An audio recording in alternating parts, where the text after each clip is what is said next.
Salut chers internautes. Bienvenue dans cette vidéo.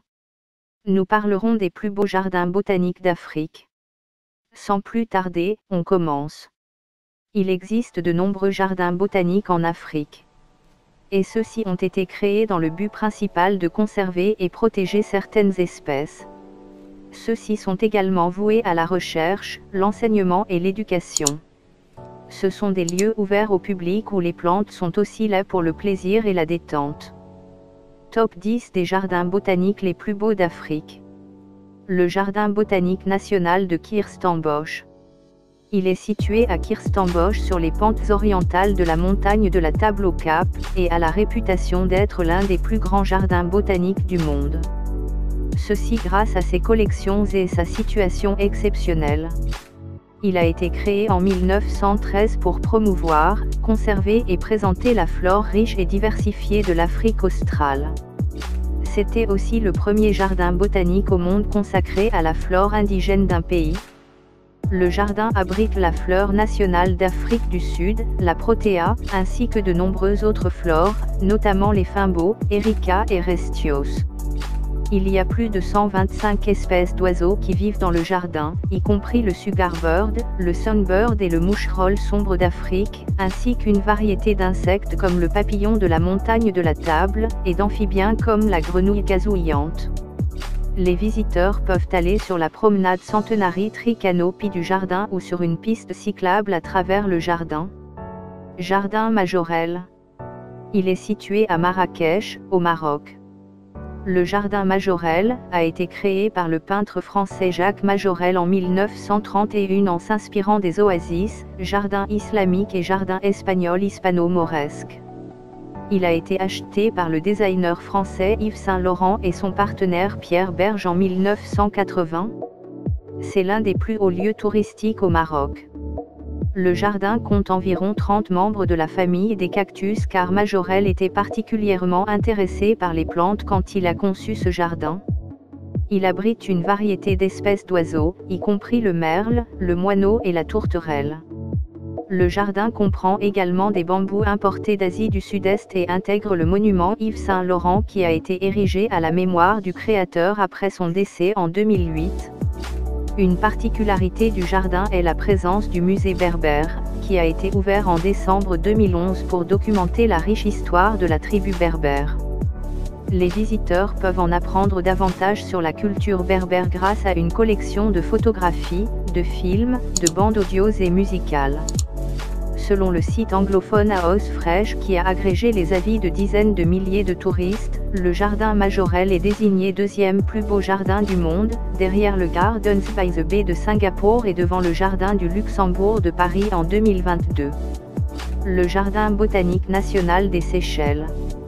Ce jardin est situé à Montfleury, à la périphérie de Victoria. Il abrite une grande variété de flore et de faune, y compris le coco d'Hermer, qui a les plus grosses noix du règne végétal, le coco marron qui pousse sur le sol de la forêt et est utilisé par les habitants pour fabriquer des cordes et des balais et un certain nombre d'épices et d'arbres fruitiers. La caractéristique particulière des jardins est une maison d'orchidées qui abrite une collection d'orchidées aux couleurs vives, y compris les propres orchidées indigènes des Seychelles. Les visiteurs peuvent accéder au jardin à pied, 30 minutes de marche, ou en voiture depuis le centre-ville de Victoria. Le jardin botanique d'Assouane. Également connu sous le nom d'île de Kitchener ou d'île d'El Nabata, c'est un jardin botanique égyptien de classe mondiale situé sur une île du Nil à Assouane. L'île appartenait auparavant à Lord Kitchener dans les années 1800, car elle lui avait été offerte en cadeau lorsqu'il était consul général en Égypte. Le jardin, en plus d'être un lieu de loisirs idéal pour les familles, sert également de centre important de recherche botanique en Égypte. Il existe de nombreux types de plantes rares et exotiques à voir dans le jardin, y compris le palmier royal et le palmier sabal, ainsi que de nombreux oiseaux. Le jardin est accessible soit par des ferries publiques qui relient Assouane, l'île éléphantine et l'île de Kitchener, soit en louant une felouque. Les jardins botaniques d'Entebbe. Ils sont situés sur les rives du lac Victoria dans la ville ougandaise d'Entebbe, juste à l'extérieur de la capitale Kampala. Les jardins sont populaires pour la grande variété d'espèces d'oiseaux qui s'y trouvent, notamment les hiboux grand-ducs, les suimangas et les tisserands noirs. Sur et autour des rives du lac, une variété d'animaux sauvages peut être aperçue, y compris la cigogne africaine à bec ouvert, le canard à bec jaune et la mouette à tête grise. Les jardins abritent une petite parcelle de forêt tropicale qui abrite d'épais sous-bois forestiers, des bambous et des plantes médicinales et des arbres magnifiquement grands. Le jardin botanique d'Aburi. Situé juste à l'extérieur de la capitale Accra, il est l'une des plus belles attractions touristiques du Ghana qui surplombe la plaine côtière d'Accra. Le jardin joue un rôle important pour encourager la production de cacao dans la région sud du Ghana en fournissant des plantes et des informations sur les méthodes agricoles scientifiques. Le jardin abrite de nombreuses espèces de flore à des fins de conservation, notamment le Mimosa pudica, le ficus et les plantes médicinales. Il y a aussi une abondante présence d'oiseaux et de papillons qui font du jardin un cadre idéal pour les pique-niques, les amoureux de la nature et les photos de mariage. Le jardin botanique Sarius Palmetum. Il est situé à Maitama, dans la ville d'Abuja au Nigeria.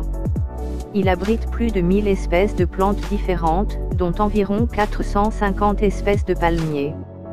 Le jardin abrite les palmiers populaires du Nigeria, notamment le palmier à huile et le cocotier, ainsi que le bismarckia, le palmier doré et royal. Le jardin abrite de nombreuses plantes menacées du pays, notamment le fruit du poivre, les succulents raisins de mer ou le cocoloba uvifera et le cerisier pitanga ou le genia uniflora.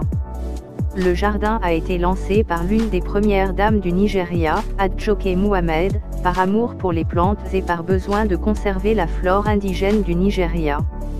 Jardim Tinduru. Situé au cœur de Maputo, la capitale du Mozambique, le Jardim Tinduru est un magnifique jardin botanique qui permet aux visiteurs de faire une pause dans la ville animée. Il a été réouvert en 2015 après avoir subi une réhabilitation pour réparer sa serre, ses clôtures et ses bancs publics, ainsi que pour améliorer ses systèmes d'assainissement et d'irrigation. Le jardin possède une riche collection d'arbres, d'arbustes et de fleurs, dont le jacaranda, le magnolia et une gamme de plantes palmées. Le jardin abrite plusieurs animaux sauvages, notamment des oiseaux, des papillons et une colonie de chauves-souris qui se reposent dans la cime des arbres. Le jardin botanique de Nairobi. Il est situé sur le site du musée de Nairobi au Kenya. C'est un magnifique jardin idéal pour faire un pique-nique ou une escapade rapide loin de l'agitation de la ville. Le jardin remplit de nombreuses fonctions notamment d'éducation, de recherche, de conservation et de loisirs. Il abrite environ 600 espèces de plantes indigènes et 100 espèces exotiques disposées de manière créative dans des expositions de jardins thématiques.